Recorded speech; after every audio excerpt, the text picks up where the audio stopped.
ভাবা যায় ৯ মাস, ৯ মাসে মাতৃদেহে একটা শিশু পূর্ণতা লাভ করে। অনেকে গা গুলোয়, মাথা ঘোরে, তোমাদের অনেকেরই এক্সপিরিয়েন্স আছে, তাই না? এবার যে অঙ্গটির কথা বলবো তা শুনে মাথা খারাপ হবার জোগাড় হবে। হ্যাঁ, মাথা। নমস্কার, সবাই কেমন আছেন? আশা করি ভালো। আজ কথা বলবো সবেই ঘটে যাওয়া একটি বিস্ময়কর তথ্য নিয়ে। আন্দাজ করতে পারছেন আশা করি। হ্যাঁ, প্রায় 286 দিন পর বুচ উইলমোর আর আমাদের সুনিতা উইলিয়ামস ফিরে এলেন বিশ্ব নয়, মহাবিশ্ব জয় করে। প্রায় ৯ মাস। এই ৯ মাসে মাতৃগর্ভে একটা শিশু পূর্ণতা প্রাপ্তি করে, তার জন্ম হয়। তাই পুনর্জন্ম হলো আমাদের সুনিতা উইলিয়ামস আর বুচ উইলমোরের। যারা যারা এরোপ্লেন চড়েছো তাদের বলছি, ৩-৪ ঘন্টা এরোপ্লেনে জার্নি করার পর কেমন ফিলিংস হয় বলো তো? কারুর কারুর মাথা ঘোরে, কারুর বমি পায়, গা গুলোয়, আবার কারুর শরীরে নানা অস্বস্তি দেখা যায়। আর ভাবা যাচ্ছে প্রায় ৯ মাস তারা ছিলেন মহাকাশে। তাদের শরীরেও দেখা গিয়েছে নানা রকম সমস্যা। বিজ্ঞানগতভাবে তাদের শরীরের নানা পরীক্ষা নিরীক্ষা চলছে। আপাতত আমরা সবাই জানি বুচ উইলমোর আর সুনিতা উইলিয়ামস আছেন নার্সারি কোয়ারেন্টাইনে। তাদের রাখা হয়েছে, এখন তাদের বিভিন্ন রকম পরীক্ষা নিরীক্ষার মাধ্যমে চলতে হবে। কেন? সেটাই আলোচনা করব আজকে। এই যে বিভিন্ন রকম আমাদের শরীরের যা অঙ্গ প্রত্যঙ্গ আছে, বিশেষ করে আমাদের পা, আমরা আমাদের পৃথিবীর যে অভিকর্ষ বল আছে সেই অভিকর্ষ বলের উপরে মাটিতে পা দিয়ে একটা বল প্রয়োগ করি। আর নিউটনের থার্ড ল যারা পড়েছো তারা জানো, প্রত্যেক ক্রিয়ারই সমান ও বিপরীত একটা প্রতিক্রিয়া আছে। সেই প্রতিক্রিয়া স্বরূপ পৃথিবীও আমাদের দিকে একটা বল প্রয়োগ করে। তো তাহলে আমরা এগোই কি করে? সমান আর বিপরীত বল প্রয়োগ করলে তো এক জায়গায় দাঁড়িয়ে থাকার কথা, তাই না? কিন্তু বলটা কিভাবে প্রয়োগ করি? পা দিয়ে তির্যক ভাবে। তো এই দুই বলের যে লব্ধি বল, দুই বলের যে রেজাল্টেন্ট বলের প্রভাবে আমরা সামনের দিকে এগিয়ে চলি। কিন্তু মহাবিশ্বে কোথায় অভিকর্ষ বল? না, সেখানে অভিকর্ষ বল নেই। সেখানে সারাক্ষণ ভেসে থাকতে হয় মহাকাশচারীদের, যার ফলে পায়ের ব্যবহারও হয় না সেভাবে। সেই জন্য তাদের অনেক হার্ড এক্সারসাইজ করতে হয় পায়ের মুভমেন্ট ঠিক রাখার জন্য। কিন্তু পৃথিবীতে থাকা আর পৃথিবীর বাইরে থাকার কিছু তো পার্থক্য ঘটবেই। সেই জন্য পায়ে, কোমরের হাড়ে তাদের সমস্যা দেখা দেয়। অনেক অস্বস্তিতে পড়েন তারা। চামড়া হয়ে যায় বাচ্চাদের মতো তুলতুলে, পায়ের তলায় আর প্রেশার থাকে না। হ্যাঁ, তাদের শরীরে হাড়ের ঘনত্বও কমতে থাকে। সেটা তো হলো একটা দিকের ব্যাপার। আর শরীরের আর একটা বিশেষ অঙ্গ, ধরতে পারছেন কিসের কথা বলছি?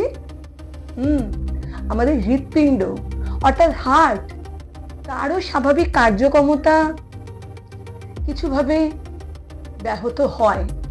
বলুন তো কিভাবে? এই যে হার্ট সারাক্ষণ তার কাজ করে চলেছে, রক্ত পাম্প করছে, শরীরের ওপর দিকে যাচ্ছে, নিচের দিকে যাচ্ছে রক্ত, আবার নিচের রক্ত তো ওপরের দিকে উঠছে। কিন্তু তা কিভাবে উঠছে? সেই অভিকর্ষ বলকে পেরিয়ে তাকে ফোর্সফুলি ওপরের দিকে উঠতে হচ্ছে। কিন্তু এখানে কি হচ্ছে? এখানে নয়, সরি, মহাকাশে কি হচ্ছে? সেই অভিকর্ষ বলই তো নেই, যার ফলে হার্ট তার নিজের ছন্দ থেকে সরে আসতে বাধ্য হচ্ছে। হার্টের যে স্বাভাবিক ছন্দ তা আবার ব্যাহত হচ্ছে। এরপর যে অঙ্গটির কথা বলবো তা শুনে কিন্তু মাথা ব্যথার জোগাড় হবে। সেটি হচ্ছে মাথা। মাথাতেও জমা হতে থাকে ফ্লুইড, তরল জমা হতে থাকে। সেই মাথায় তরল জমা হওয়ার ফলে তাদের সব সময় ঠান্ডা লেগে থাকে, ঘ্রাণ শক্তিও ব্যাহত হয়। কত সমস্যা দেখা দেয় তাদের মধ্যে ভাবা যাচ্ছে। বিভিন্ন গবেষণার ফলে এগুলো জানা গিয়েছে। আশা করি আপনারা সকলে এতদিনে জেনে গিয়েছেন সেই প্রবলেমের কথা, তবু আরেকবার আলোচনা করছি আপনাদের সাথে। এরপরে প্রবলেম হয় তাদের চোখে, চোখের আইবলের পাশেও তরল জমে যায়। এত কিছুর পরেও কি থেমে আছেন মহাকাশ বিজ্ঞান? থেমে আছেন মহাকাশচারীরা? না, কিছুই থেমে নেই। মানুষের উন্নতির জন্য, প্রযুক্তি বিজ্ঞানের উন্নতির জন্য মহাকাশচারীরা আবারও যাবেন মহাকাশে। সত্যি স্যালুট জানাতেই হয় তাদের এই অসীম সাহসিকতাকে। প্রাণ বাজি রেখেও তারা করে চলেছেন তাদের কাজ। আন্তরিক শুভেচ্ছা জানাই এই সব মহাকাশচারীদের। সুনিতা উইলিয়ামস ভারতীয় বংশোদ্ভূত, সেই জন্য তার প্রতি তো একটা সূক্ষ্ম আবেগ কাজ করবেই। তাকে নিয়েই লিখে ফেলেছি কয়েক লাইন, সেটা শেয়ার করে নিই আপনাদের সাথে। কবিতাটার নাম সুনিতা উইলিয়ামস। ও মেয়ে, তুই দৌড়বি না, ছুটবি না তুই জোরে। হঠাৎ যদি হোঁচট লাগে, যাস যদি তুই পড়ে, পরের বাড়ি যেতে হবে, রাখিস মনে সে কথা। কেন যে তুই মেয়ে হলি, এটাই আসল মাথা ব্যথা। লুকিয়ে থাকিস ঘরের কোণে, তোর কাজ ঘর কন্যা শেখা। শিখে উঠুক বই খাতা সব, থাকুক যত পড়ালেখা। বাইরে গেলেই বিপদ বড়ই হাত বাড়িয়ে আছে। চৌকাঠ পেরিয়ে লাভ নেই বাছা, মন দে ঘরের কাজে। কেন বলো এমন কথা? কেন, কি কারণ? মেয়ে বলেই শান্ত হব, করবে সবই বারণ। জানো নাকি মেয়ে হলেও লক্ষ্মী যে চঞ্চলা, সরস্বতী মেয়ে হয়েও জানে বিদ্যার সকল কলা। নারী যখন কালী রূপে কাঁপায় স্বর্গ মর্ত, তখন তাকে কে দেবে গো শান্ত থাকার শর্ত? মেয়ে আমি, নারী রূপেই আমার সার্থকতা।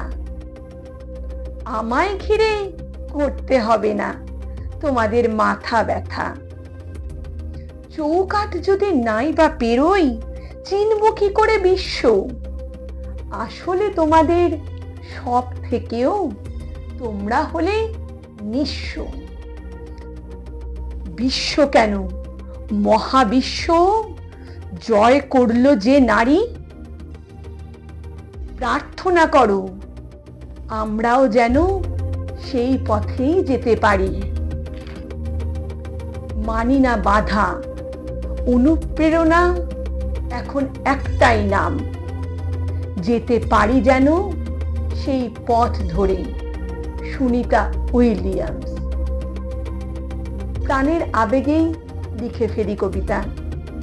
কেমন লাগলো আজকের ভিডিও? আশা করি সবাই জানাবেন, কারণ আপনাদের প্রত্যেকটা মতামত আমার জন্য ভীষণ মূল্যবান। ধন্যবাদ। খুব ভালো থাকবেন। ফিরে আসবো আবার একটা নতুন ভিডিও নিয়ে। ততক্ষণের জন্য ধন্যবাদ।